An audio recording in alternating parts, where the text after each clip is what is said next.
Hello everyone, again welcome back my page. আপনার সবাই কেমন আছেন? আমি খুবই ভালো আছি। যেহেতু অনেকে ভিডিও আপলোড দিলাম, তো ভাবলাম আজকে যে একটা অন্য ভিডিও আপডেট দেই। তো এতদিন দিয়েছি পুজোর ভিডিও বা খাবার ভিডিও, রান্নাবান্না। তো আজকে দেবো এই যে পিঠে বানানো ভিডিও। তো চলো স্টার্ট করে ফেলি পিঠে বানানো। তো যেহেতু সবজি পিঠে হবে, তার জন্য দিয়ে দেখো এদিকে মানে সবজি বানাচ্ছে, আর এদিকে আমি বসে পড়েছি ময়দা ডলার জন্য। তো তার জন্য আমি ফার্স্টে ময়দা নিয়ে নিয়েছি একটা তাগড়াতে, তারপর নিয়েছি তেল মানে রিফাইন অয়েল। তো সেটা আমি ভালো করে গরম করে নিয়ে নিয়েছি, নিয়ে চামচ দিয়ে ভালো করে নাড়াচাড়া করে মানে ভালো করে ময়দার সঙ্গে মিক্স করে নিয়েছি, কারণ এটা না হলে না কেমনটা যেন হয়ে যায়। তো তার জন্য আমি ভালো করে ময়দা মিক্স করে নিয়েছি, তারপর দিয়ে দিয়েছি যে কালো জিরে, সেটা দেওয়ার পর মানে আরেকটা একটা মানে দেখতে ভালো লাগে। তারপর দিয়ে দিয়েছি যে একে একে আমি অল্প অল্প করে গরম জল দিয়ে ভালো করে সেটা মানে মিক্স করে নিচ্ছি। মিক্স করার পরে দিকে আমি ভালো করে ডলে নিচ্ছি। তো দেখবে কি হয় আমার হাতে মানে কি হয়েছে আরটা। তারপর দেখো এদিকে আমি এত সফট হয়েছে কি বলবো তোমাদের, এত সুন্দর করে ডলে নিয়েছি। তারপর দেখো মানে হাত পুরো মানে লাল হয়ে গেছে হাতের ভিতর, মানে দেখতেই পাচ্ছ তোমরা, মানে এটা ডলতে গিয়ে আমার হাতটা পুরো শেষ হয়ে গেছে। আর এদিকে পুরো আমি মানে এত গরম মানে হচ্ছিল কি বলবো, এত গরম দিয়েছে। তো যাই হোক মানে খেতে হলে তো এসব করতে হবে, নর্মাল কথা, সেটা কিছু না। তারপর বসে গেলে আমি ছোটো ছোটো করে রুটি বানিয়ে দেবো। তো এদিকে আমি বানাচ্ছি, দি বানাচ্ছি, আমার বোনের মেয়ে বানাচ্ছে, আমরা তিনজন মিলে বানাচ্ছি। তো দেখো কত সুন্দর করে গোল গোল করে আমি দিয়ে দিচ্ছি ওদেরকে, মানে ওরা ওইদিকে বানাচ্ছে আর এদিকে আমি গোল গোল করে দিচ্ছি যাতে জলদি চটপট মানে করে হয়ে যায়। তো যেহেতু নিজে খাবো আর মানে আমাকে কেউ বানিয়ে দেবে সেটা না আমার দ্বারা হয়ে ওঠে না, জানি না কেন, মানে আমার আমার যা পছন্দ আমি তা বানিয়ে খেতে ভালোবাসি, ভালো লাগে আমার।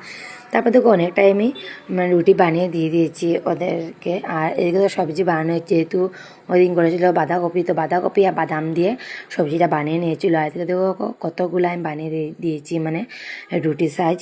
তো তারপরে দিয়ে দেখো আমার বোনে মানে বোনজি বানাচ্ছি এদিকে বসে বসে, দেখো কত সুন্দর করে সাজছে, তাই না? তো চলো এখন আমিও বানিয়ে নিই। আর ও তো ভিডিও দেখে ওরা হাসছে, হেসে পাগল হয়েছে। যাই হোক তারপর আমিও বসে গেলাম, যেহেতু অনেকটা রুটি হয়ে গেছে মানে অনেকটা জমে গিয়েছে, তার জন্য আমি সাহায্য করছিলাম এদিকে। তারপর দেখো এদিকে আমি চটপট করে মানে সাজ দিয়ে দিয়েছি। এটা না সাজ দিলে ভালো লাগে দেখতে, অনেকটা সুন্দর লাগে দেখতে। তো যাই হোক দেখো এদিকে আমি কত সুন্দর সাজ দিয়ে দিচ্ছি। আর এই দেখো আমার সাজ দেওয়া কিন্তু কমপ্লিট হয়ে গেলো, দেখো কত সুন্দর হয়েছে।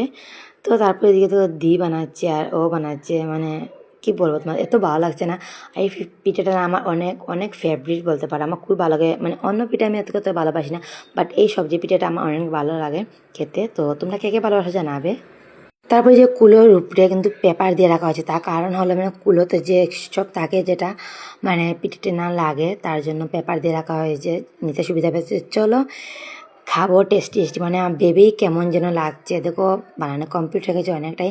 তারপর যেহেতু মানে ছোটো কড়াই ছিল বাট সেটা আনা হয়নি, তো বড় কড়াইতে মানে বানানো হচ্ছে, মানে বাচ্ছি আমি। তো দেখো কেমন করে পাচ্ছি চটপট করে, দেখো লাল লাল হয়ে গেছে, আমার না দেখে আমার তর্স হয়েছে না, কেমন খাবো খাবো খাবো ভাব হচ্ছে, মানে এত ভালো লাগছিলো, অনেকটা খুশি লাগছিলো। তো তোমরা কে কে এভাবে পিঠে খেতে ভালোবাসো, আর এই পিঠেটা কে খেতে ভালোবাসে আমাকে অবশ্যই জানিয়ে যাবে। তারপর দেখো আমার দিয়ে আমাকে প্রপোজ করেছিল, মানে ওকে বললাম কেমন হয় জানাবে, ও এইভাবে রিয়াকশন, আচ্ছা তোমরা কি এইভাবে রিয়াকশন দাও আমাকে, মানে প্রপোজ করেছে দেখে মনে হলো। আর ও তো কি হাসছে দেখে। আর দেখো ও হাসার কারণ হলে মানে একটা আমার পিঠেটা মানে একটু চলে গিয়েছে, সেটা কারণে হাসছে। তো ওই যে বলছিলাম আমার দশ হয়েছে না দেখে, তারপর আমি একটা খেয়ে ফেলছি, এত গরম ছিল মানে কি বলবো, ওকে দেওয়ার সঙ্গে সঙ্গেই গরম ছিল, ওকে আমি রিয়াক্ট করেছে দেখতে পেয়েছে। তারপরে দেখো আমার বাজা কিন্তু কমপ্লিট হয়ে গেলো, চলো এখন চটপট খেয়ে নিই। তারপর চলে যাচ্ছি আমি মাকে দেওয়ার জন্য, মা শুয়ে শুয়ে টিভি দেখছে, মা কিন্তু এদিকে আসেনি। তো মাকে আমি না করেছিলাম যে রান্নাঘরে না আসার জন্য। তো মা এদিকে শুয়েছে মোবাইল দেখছিলেন, তো মাকে ফার্স্টে নিয়ে দিয়ে দিলাম। দিয়ে দেওয়ার পর মানে আমার মানে বোনজিকে দিয়ে দিলাম, দিদিকে দিলাম, সবাইকে দিয়ে লাস্টে আমি খাচ্ছি। তো চলো আমার পুরো ভিডিও তোমাদের কেমন লাগলো জানাবে। আজকের মতো একা পর্যন্ত দেখাবে সুন্দর নেক্সট ব্লগে, টাটা বাবা।